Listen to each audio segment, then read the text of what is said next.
Tu es une pro du bien-être ou tu souhaiterais le devenir? Et tu sens que la fertilité est un sujet qui t'attire vraiment. Tu aimerais accompagner les femmes sur ce chemin, mais parfois tu te sens un peu perdu face à la complexité de certaines situations que tu pourrais rencontrer en consultation. Alors oui, effectivement, c'est un sujet passionnant, mais parfois déroutant. Effectivement. Parce qu'en cabinet, soyons clairs, les situations sont rarement simples. Alors évidemment, quand tu penses à fertilité, je suis sûre que le premier mot qui te vient en tête, c'est utérus. Et c'est logique, c'est là qu'un bébé grandit, non? Et pourtant, c'est souvent là que tu risques de passer à côté de l'essentiel. Alors pas parce que tu n'es pas compétente, loin de là, mais parce qu'on t'a appris à voir l'utérus comme la pièce maîtresse de la fertilité. Et aujourd'hui, je veux t'ouvrir un autre regard. La fertilité n'est pas une question d'organes, c'est un système énergétique complet qui touche à la matrice de la femme, au rein, au cœur, au foie et même et surtout à l'histoire invisible d'une femme. Alors dans cette vidéo, tu vas découvrir pourquoi ce changement de regard peut tout transformer dans ta façon d'accompagner tes clientes et comment, concrètement, tu peux l'appliquer en cabinet. Alors première chose importante, il faut que tu comprennes que l'utérus ne fonctionne pas tout seul. Et oui, on a souvent tendance à isoler l'utérus, surtout en médecine occidentale, comme si c'était une petite boîte là fermée qui pouvait fonctionner seule. En réalité, en énergétique chinoise, il est totalement dépendant de ce qui l'entoure. Il vit grâce au rein, au foie, à la rate, au cœur, et il est relié par de grands méridiens extraordinaires comme le Chiang Mai, le Jen Mai, le Du Mai. C'est un peu comme une maison. Tu peux avoir de très belles pièces, mais si les fondations sont fragiles, ça ne fonctionne pas. Ça s'écroule. Alors, prenons un exemple concret pour que tu comprennes mieux. Le cas d'une femme qui a des cycles réguliers, tout semble normal côté utérus, mais l'énergie de son foie est bloquée. Bloquée car soit trop de stress, trop de colère rentrée, de frustration, et résultat, l'ovulation ne se déclenche pas correctement. Et là, la clé n'est pas de se concentrer sur l'utérus, mais bel et bien de libérer l'énergie du foie. Et si tu ne fais pas ça, si tu passes à côté de ça, eh bien, l'utérus ne pourra pas jouer son rôle d'accueillir. Alors un point que tu peux déjà explorer, qui est assez intéressant pour ça, pour libérer le foie, c'est évidemment le 3 fois, pour libérer la circulation et redonner de la fluidité. Et justement, quand on cherche d'où vient la vraie racine de la fertilité, comme le cas précédent, on tombe quand même toujours sur le rein. Et oui, alors le rein, c'est beaucoup plus qu'un organe en médecine chinoise. C'est la racine de notre énergie vitale, le lieu où se stocke le jing. C'est cette essence qui soutient la croissance, la reproduction, la sexualité. Mais le jing n'est pas seulement de l'énergie, c'est aussi la mémoire de la lignée, les peurs, les non-dits, ce qui n'a jamais été exprimé. Et tout ça, eh bien oui, ça se transmet. Par exemple, une femme dont sa grand-mère a perdu un bébé à la naissance peut porter inconsciemment cette mémoire. Mais son corps garde cette mémoire, cette empreinte émotionnelle qui a été transmise par sa lignée. Et ça, ça peut suffire à refermer l'élan de la fertilité. Comme si l'utérus restait en mode protection, fidèle au vécu de sa grand-mère, au lieu de s'ouvrir à la vie. Donc tu vois que tu peux avoir un bilan énergétique parfait, en apparence, mais si le Jing porte une mémoire de fermeture, la fertilité, elle restera bloquée. Alors quel point serait intéressant ici? Le 3 rein ou le 9 rein pour les mémoires ancestrales. Ces points peuvent être vraiment une ressource précieuse parce qu'il va nourrir la racine et stabiliser, apaiser la peur. Et puis, il y a quelque chose que la médecine occidentale oublie souvent. La fertilité n'est pas une mécanique à régler. Je ne sais pas si vous avez remarqué, mais dans les parcours médicaux quand même, les femmes sont vraiment réduites à des chiffres, des tests, des protocoles. Elles vivent une véritable montagne russe émotionnelle, l'espoir chaque mois, la déception quand les règles reviennent, l'attente interminable et parfois la même peur panique de perdre le bébé quand enfin elle tombe enceinte. Et tout ça, c'est pas vraiment pris en compte. On leur demande juste de continuer, d'enchaîner les protocoles. Mais en énergétique chinoise, on voit bien que la fertilité suit des rythmes comme la nature. Il y a des phases d'élan, de chaleur, de mouvement et des phases de repos, de récupération où le corps a besoin de se régénérer. Et quand on respecte ça, on ne voit plus une femme comme une machine qui ne marche pas, mais comme un être vivant qui a son écologie intérieure, ses cycles, ses saisons intérieures. Et ça change tout. Alors par exemple, j'ai accompagné une femme en parcours PMA pendant plus d'1 an, et bien d'autres femmes évidemment, et avant de venir me voir, elle enchaînait les protocoles sans pause. elle était vidée au niveau émotionnel, avec cette sensation aussi d'être brisée.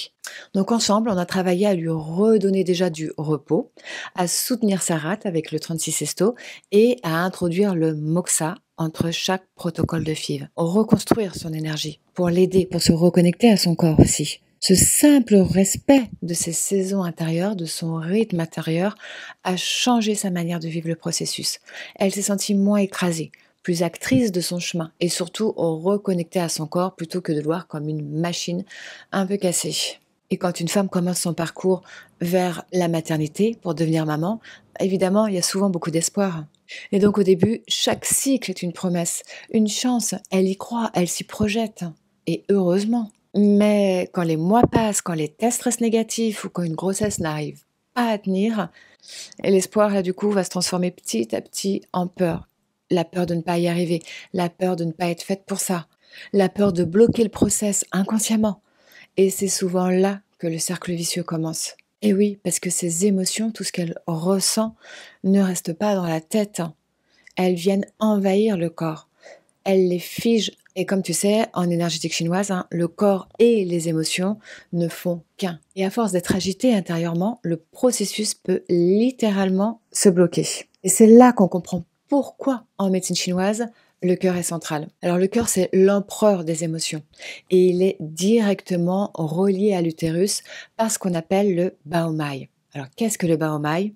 C'est comme un fil énergétique qui transmet les messages du cœur jusqu'à la matrice, jusqu'à l'utérus. Alors tant que le cœur est apaisé, ce lien est fluide et l'utérus peut accueillir, peut s'ouvrir à l'accueil. Mais si le cœur est sous pression, c'est-à-dire qu'avec la femme est inquiète par rapport à sa situation ou enfermée dans la peur, ce fil va se tendre et le message ne passe plus. Et c'est souvent ce que je vois en cabinet. Une femme qui commence avec enthousiasme, qui s'organise, qui calcule, qui coche les cases. Mais à force de vouloir bien faire, finalement, chaque cycle devient une épreuve. Et elle se met une pression énorme. Elle vit dans cette attente, l'attente du résultat, l'attente des règles, l'attente du test. Bref, cet espace-temps-là qui ne s'arrête pas. Et donc ça, peu à peu, son cœur va finir par se fermer tout doucement. Alors le problème, c'est que son corps, lui, fonctionne peut-être encore très bien, mais émotionnellement, l'utérus n'est plus, n'a plus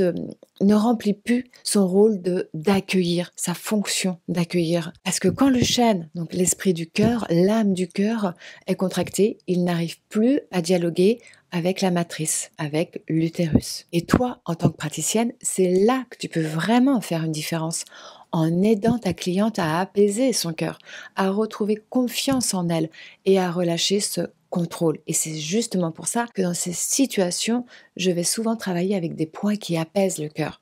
Parce que quand tu relâches l'agitation émotionnelle, tu redonnes de l'espace au chêne, de l'espace intérieur à ta cliente. Et le lien avec l'utérus peut se rétablir. Alors, il y a un point que tu peux utiliser qui est très simple, c'est le 7 cœurs. Alors non, le 7 cœurs n'est pas uniquement pour des problèmes de sommeil et l'insomnie comme on l'entend. Non, le 7 cœurs apaise le chêne.